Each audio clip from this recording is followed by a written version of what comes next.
Gravitation. Can you recall what are the effect of a force acting on an object? Okay, so these are a few questions that are based on your previous knowledge. In 8th standard we learnt about the effect of forces. Okay, what are the effect of forces? As we know that if a force act on an object, if the object is stationary, it set into the motion. If an object is in a motion, it after applying a force on it, we can stop this moving object, we can change the direction of the moving object, we can change the shape of the moving object, or we can change the shape of any object. So these are the effect of the force that acts on an object. एखाद्या ऑब्जेक्टवरती जर का बल प्रयुक्त केलं, बल जर लावलं एखाद्या ऑब्जेक्टवरती, तर त्या बलाचे त्या ऑब्जेक्टवरती, त्या एखाद्या वस्तूवरती काय परिणाम होतात. जर वस्तू जर स्थिर असेल तर ती बल लावल्याच्या नंतर गतिमान करता येते. वस्तू जर गतिमान असेल तर ती स्थिर करता येते. वस्तूची दिशा बदलता येते, वस्तूचा आकार बदलता येतो. तर हे काही बलाचे परिणाम आपल्याला वस्तूवरती दिसून येतात. What type of forces are you familiar with? Okay, so in last some standards we discussed about the different types of forces, that is mechanical force, electrical force, then frictional force, gravitational force. These are the different types of the forces that we discussed in a previous some standard. Out of all these forces in this chapter we are going to learn in detail about the gravitational force. So the simple question, what do you know about the gravitational force? Okay, प्रश्न असा आहे की तुम्हाला काय वाटतं किंवा तुमची काय कन्सेप्ट आहे ग्रॅव्हिटेशनल फोर्सची. तर एक खूप सिंपल डेफिनेशन तुम्ही मुलं ग्रॅव्हिटेशनल फोर्सची करत असतात किंवा तुमच्या डोक्यामध्ये एक सिंपल डेफिनेशन असते ग्रॅव्हिटेशनल फोर्सची, की तुम्हाला असं वाटतं की earth attracts the object towards it, और the force exerted by the earth on any object, it is called as a gravitational force. तुमची कन्सेप्ट काय ग्रॅव्हिटेशनल फोर्सची? पृथ्वीने कुठल्याही वस्तूवरती लावलेलं बल म्हणजे ग्रॅव्हिटेशनल फोर्स आहे. तर अर्थ अट्रॅक्ट द ऑब्जेक्ट और earth exert the force on any object, it is called as a gravitational force. अर्थने, पृथ्वीने एखाद्या वस्तूवरती प्रयुक्त केलेलं बल म्हणजे गुरुत्वीय बल किंवा गुरुत्वाकर्षण.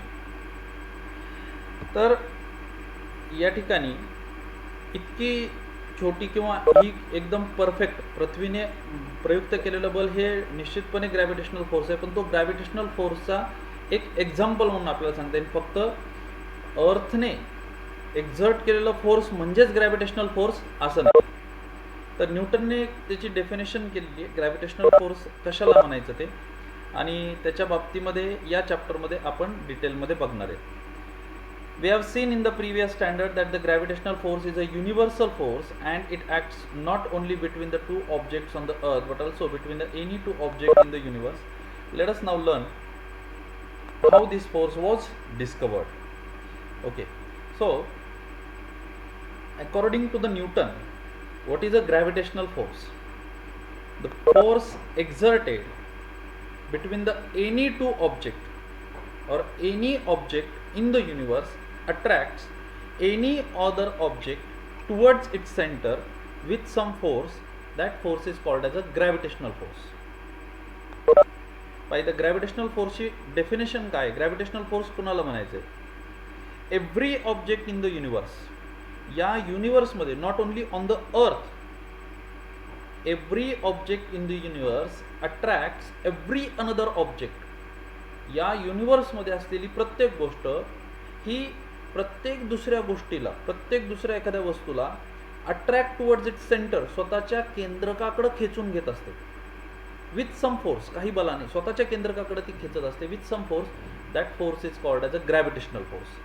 त्या फोर्सला ग्रॅव्हिटेशनल फोर्स असं म्हणतात.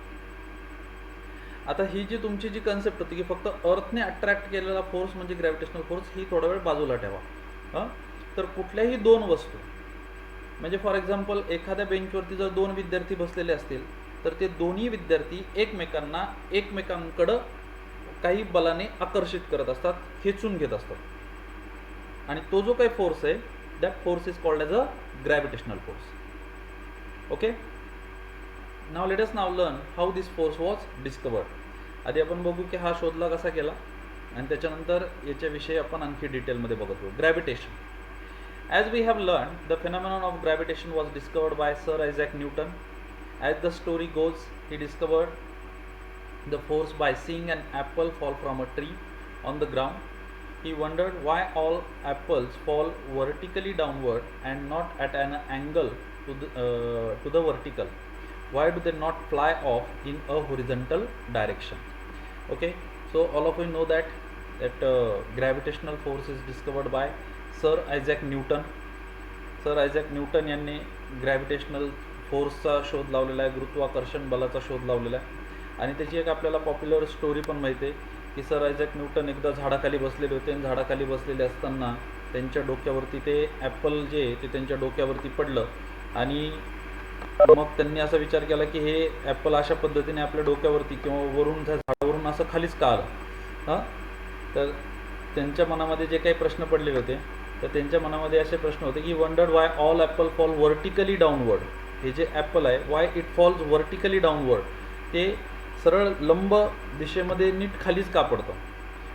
Y this apple do not forms any angle to this vertical line. ते सरळ रेष जी आहे त्याच्याशी ते काही अँगल का तयार करत नाही. म्हणजे हे झाडावरून पडणार जे ॲपल आहे हे नीट असं सरळ खाली का येतं, हे या पद्धतीने काही अँगल करून का नाही पडत किंवा याचा काय अँगल का नाही होत खाली पडत असताना. Okay, downward and not at an angle to the vertical. Why do they not fly off in a horizontal direction. तसंच हे ॲपल जे ते नीट खालीच का येणार, हे असं फ्लाय का नाही होत होरिझॉन्टल डायरेक्शनमध्ये, अशा पद्धतीने का नाही जात. After much thought he came to the conclusion that the earth must be attracting apple towards itself and this attractive force must be directed towards the center of the earth. त्याच्यावरती खूप विचार केल्याच्या नंतर त्यांच्या असं लक्षात आलं की अर्थ अट्रॅक्ट दिस ॲपल टुवर्ड्स इटसेल्फ. अर्थने ते जे ॲपल आहे ते ॲपल स्वतःकडं खिचून घेतलं असावं. ते खालीच का आलं. अर्थ attract this Apple towards itself and the force that attracts the apple, it is located at the center of the earth. आणि ज्या फोर्समुळे ते ॲपल खाली आलेलं आहे तो फोर्स हा इथं पृथ्वीच्या केंद्रकाशी असला पाहिजे. त्याच्यामुळे ते जे ॲपल आहे त्याच्यामुळे ह्या ज्या वस्तू आहेत ह्या वस्तू व्हर्टिकली डाऊनवर्ड त्या पृथ्वीच्या केंद्रकाकडं खेचल्या जातात, म्हणून त्या वस्तू खालीच पडतात, त्या वस्तू इकडे तिकडे दुसरीकडे जात नाही. The direction from the Apple on the tree to the center of the earth is in a vertical direction at the position of the apple and thus the apple falls vertically downward.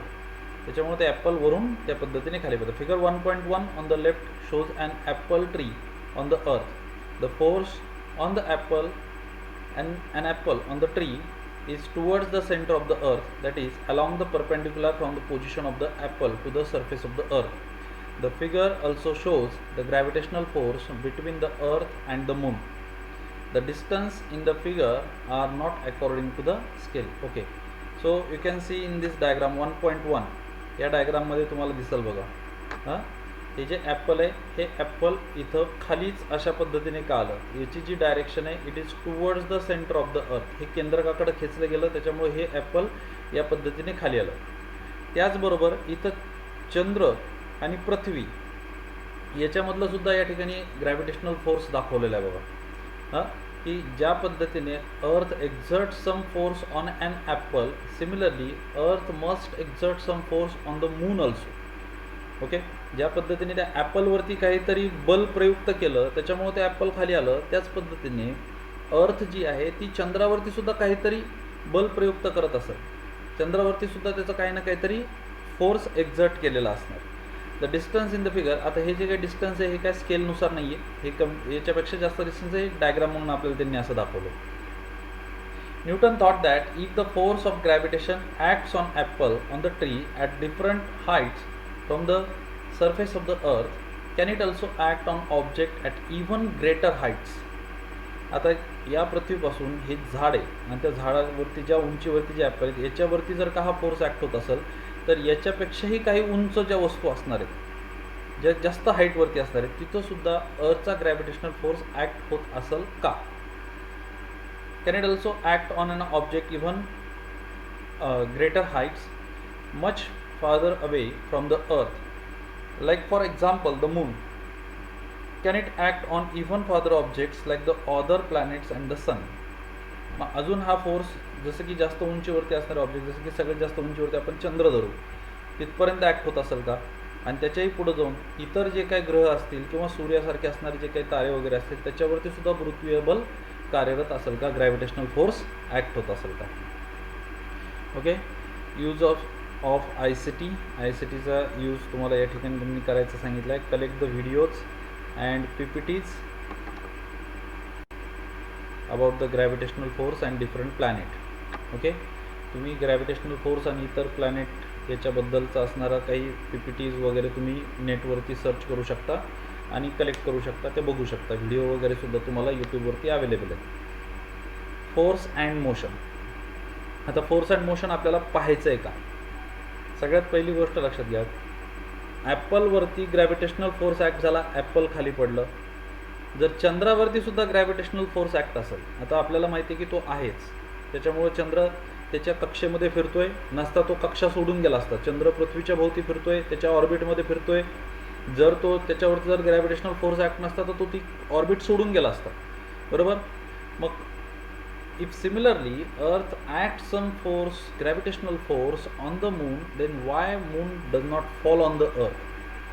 मग जर का या ठिकाणी अशा पद्धतीने जर का force exert करत असेल अर्थ चंद्रावरती, पण मग चंद्र खाली का पडत नाही? जसं ॲपल खाली पडला तसं चंद्र खाली का नाही पडत?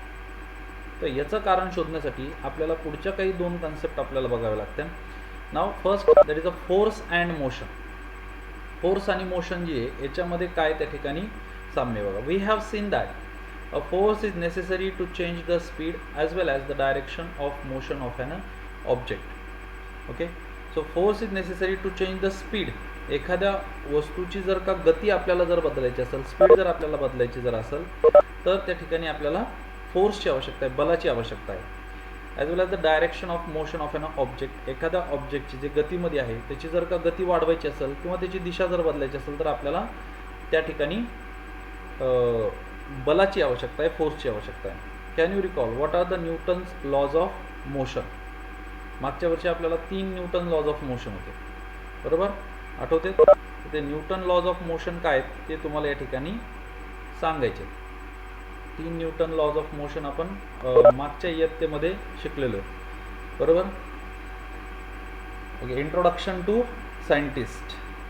Great scientist sir Isaac Newton was one of the greatest scientists of recent time. He was born in England.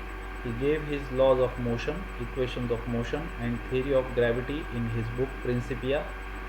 Before this book was written, Kepler had given 3 laws describing planetary motion.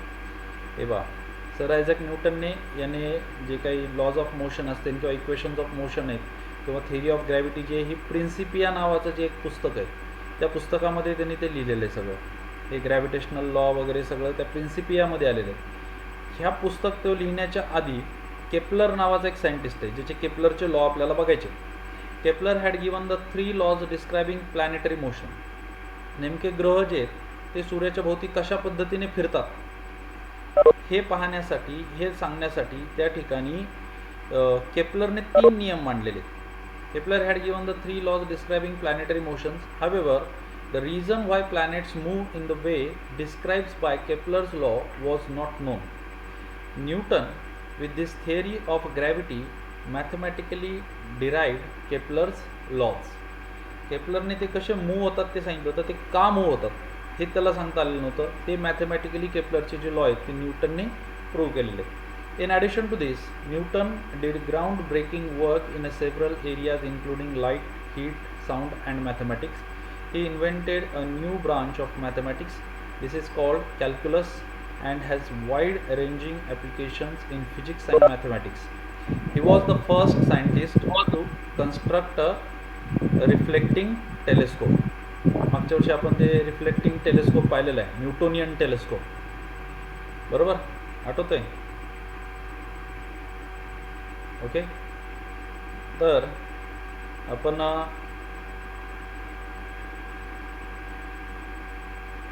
हे थोडंसं ब्रीफमध्ये introduction आहे सायंटिस्टचं. नाव let us is circular motion and centripetal force. Circular motion आणि centripetal force म्हणजे काय नक्की बघा. Circular motion and centripetal force. Try this. Tie a stone to the end of a string. Take the other end in your hand and rotate the string so that the stone moves along a circle as shown in figure 1.2a. इथं बघा या डायग्राममध्ये बघा 1.2a. याच्यामध्ये काय आहे, याच्यामध्ये इथं एक स्ट्रिंग घेतलेली आहे, एक दोरा आहे आणि त्या दोऱ्याच्या दुसरं जे टोक आहे त्या टोकाला या ठिकाणी काय केलं, एक स्टोन बांधलेलं आहे किंवा एखादं जाड ऑब्जेक्ट बांधलेलं आहे आणि एक टोक हातामध्ये धरलेलं आहे. Okay. Are you applying any force on the stone. तुम्ही तिथं स्टोनवरती काय फोर्स ॲक्ट करताय का? In which direction is this force acting. Okay. आपण जर का ते स्टोन घेतला आणि तो जर का असा जर आपण फिरवत असतो then definitely we act some force on it. आपण त्याच्यावरती काही ना काहीतरी बल प्रयुक्त केलेलं आहे. आता ते बल कुठल्या डायरेक्शनमध्ये आहे, त्या ठिकाणी प्रयुक्त केलेलं जे बल जे आहे ते कुठल्या डायरेक्शनमध्ये आहे. आता या ठिकाणी पहा, इथं जे आहे हे या ठिकाणी एक्झर्ट झालेलं बल आहे, ह्या फोर्स आहे, एक्झर्टिंग फोर्स आहे आणि हा जो आहे ही त्याची डायरेक्शन ऑफ मोशन आहे. या डायरेक्शनमध्ये तो स्टोन चाललेला आहे आणि त्याचं जे काही बल जे आहे त्या स्टोनचं जे काही फोर्स आहे ते फोर्स या डायरेक्शनमध्ये अप्लाय आहे.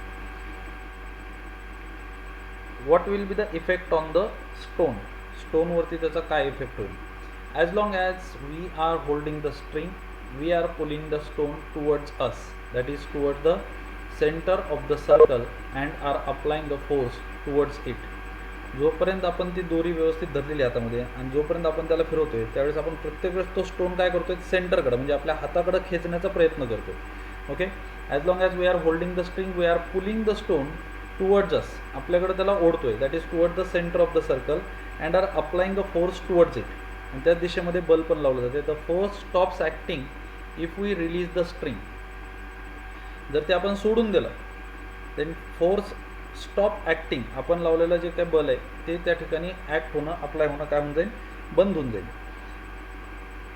In this case the stone will fly of along a straight line which is the tangent to the circle at the position of the stone when the string is released. Okay. बघा एक stone घेतला, एक दगड घेतला आहे, दगडाला दोरी बांधलेली आहे आणि दोरीचं एक टोक आपल्या हातात आहे आणि ती आपण अशी सर्क्युलर फिरवत आहे, गोल गोल गोल गोल फिरवत आहे. जेव्हा ती दोरी आपण अशी फिरवणार आहेत, ही फिरवत असताना त्याला असलेला जो स्टोन आहे त्याला आपण सतत काय करतोय, सेंटरकडं खेचून घेतो, घेण्याचा प्रयत्न करतोय. म्हणजे आपण जे सर्कलमध्ये फिरवतोय त्याच्या सेंटरकडं आपण त्याला ओढण्याचा प्रयत्न करतो. म्हणजे आपण त्याच्यावरती ॲक्ट केलेला जो फोर्स आहे it is towards the centre of this circle. हा फोर्स त्या सर्कलच्या सेंटरकडे आहे. हा फोर्स कधीपर्यंत ॲक्ट होईल किंवा तो स्टोन कधीपर्यंत फिरल, जोपर्यंत आपण त्याच्यावरती फोर्स ॲक्ट करतोय तोपर्यंत. आपण जर का ती स्ट्रिंग सोडून दिली, रिलीज केली, then it fly off in a tangential direction. तो स्टोन ज्या क्षणाला आपण सोडून दिली त्या क्षणाला तो स्टोन ज्या ठिकाणी असेल त्या ठिकाणावरून तो tangential डायरेक्शनमध्ये.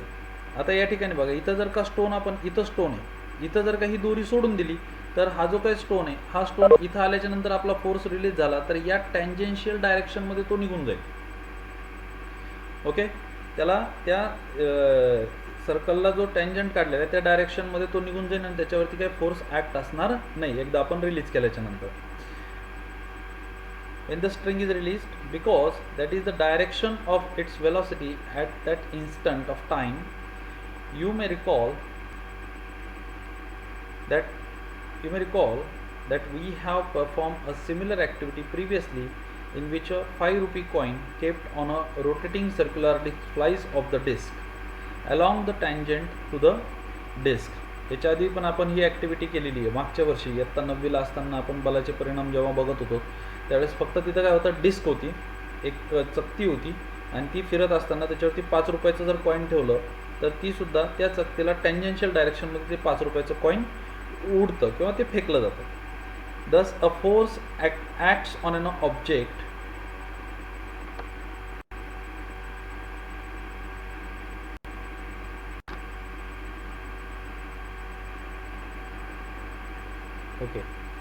Thus a force acts on an object moving along a circle and it is directed towards the center of the circle. This is called the centripetal force. Okay. आता या ठिकाणी बघा, a force act on an object, एखाद्या ऑब्जेक्टवरती प्रयुक्त केलेलं बल along a tangent. कुठं force आहे? A force act on an object moving along a circle.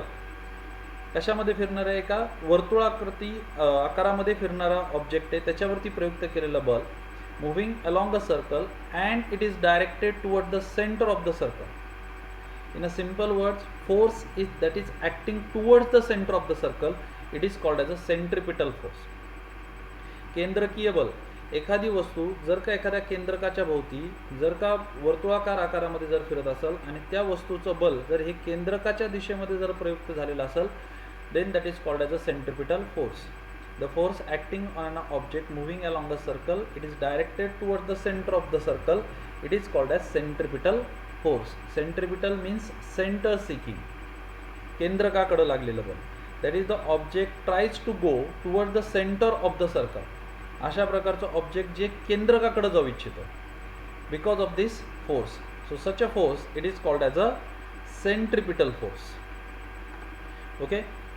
आता तुमच्या लक्षात येईल की मी मगाशी तुम्हाला जे सांगितलं होतं की चंद्रावरती बल प्रयुक्त झालेलं आहे, फोर्स एक्झर्ट झालेला आहे, ग्रॅव्हिटेशनल फोर्स आहे. पण जसं ॲपल खाली पडलं तसं चंद्र का खाली पडला नाही?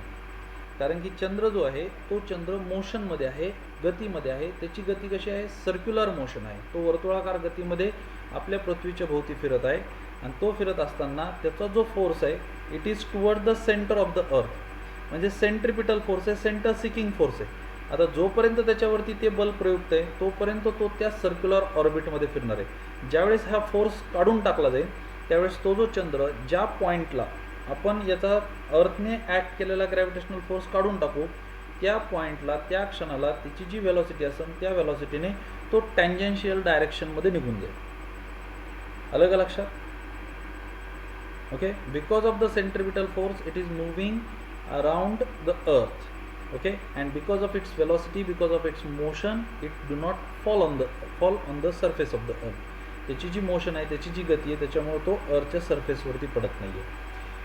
You know that the moon, which is a natural satellite of the earth, goes round in a definite orbit. The direction of the motion of the moon as well as its speed constantly changes during this motion. Do you think some force is constantly acting on the moon? Yes. What must be the direction of this force towards the earth? Earth acts gravitational force on it, and what must be the direction of the force towards the earth, towards the center of the earth?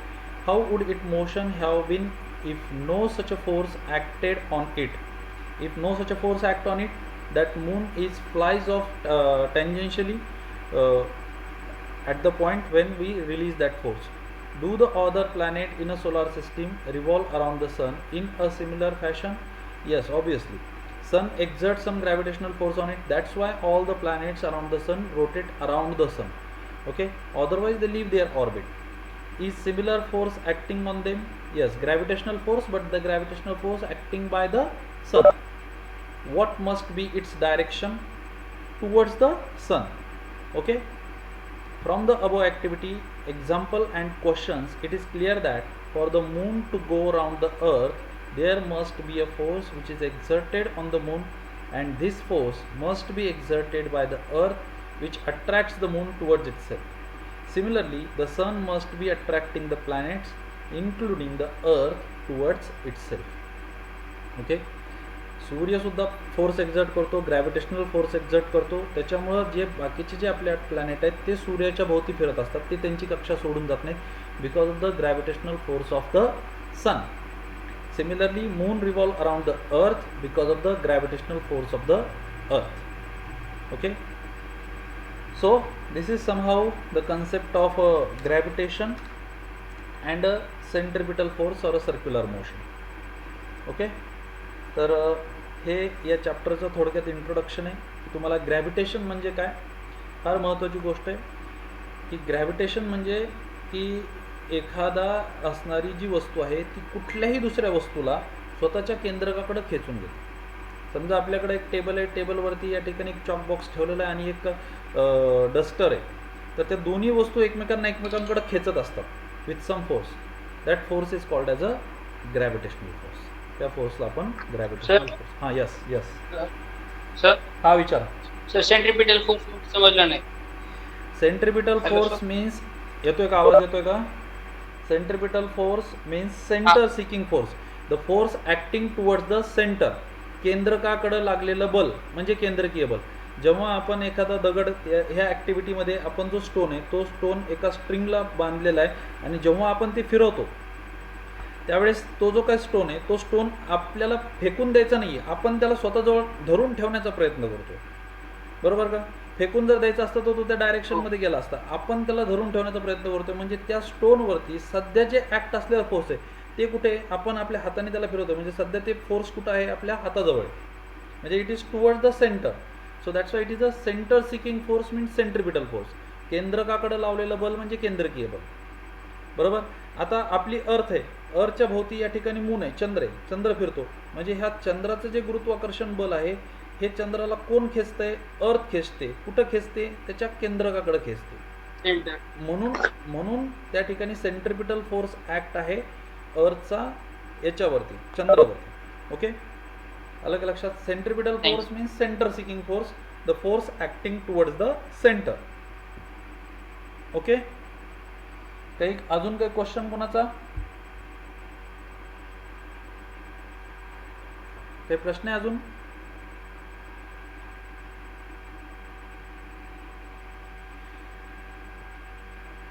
पुन्हा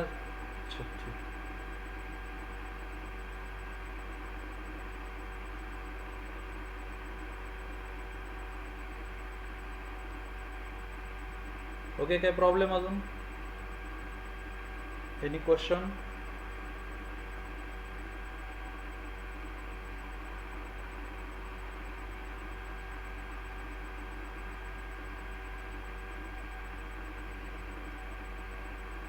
काय प्रश्न आहे कुणाचा? समजलंय? याच्या पुढचा जो content आहे तो केपलरचे लॉ आहेत, 3 केपलरचे लॉ आहेत. त्याला एक आपल्याला सेपरेट तासामध्ये ते तिन्ही लॉ मला शिकवावे लागतील. नेक्स्ट लेक्चरमध्ये आपण केपलरचे लॉ बघू.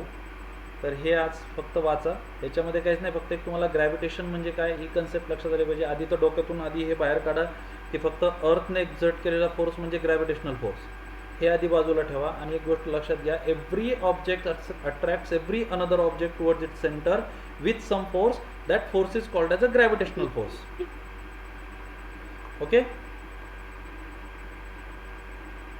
ठीक आहे. तर मग आपण आज या ठिकाणी थांबू. बाकीचे सुद्धा जे विद्यार्थी आहेत, बरेचसे विद्यार्थी आता वाढलेले आहेत, बाकीचे सुद्धा तुमचे जे मित्र आहेत त्या मित्रांना सांगा, ज्यांच्याकडे सोय नसेल पण तुमच्या घराच्या आजूबाजूला राहतात, जवळ राहतात, त्यांना तुमच्याकडे येऊ द्या. तुमच्या मोबाईलवरती त्यांना लेक्चर बघू द्या, पण हे लेक्चर अटेंड करू द्या. ठीक आहे, ओके. Thank you very much. आज आपण थांबू, उद्याच्याला परत वेळेवरती टाईम टेबलनुसार आपला तास होईल. Okay, thank you so much.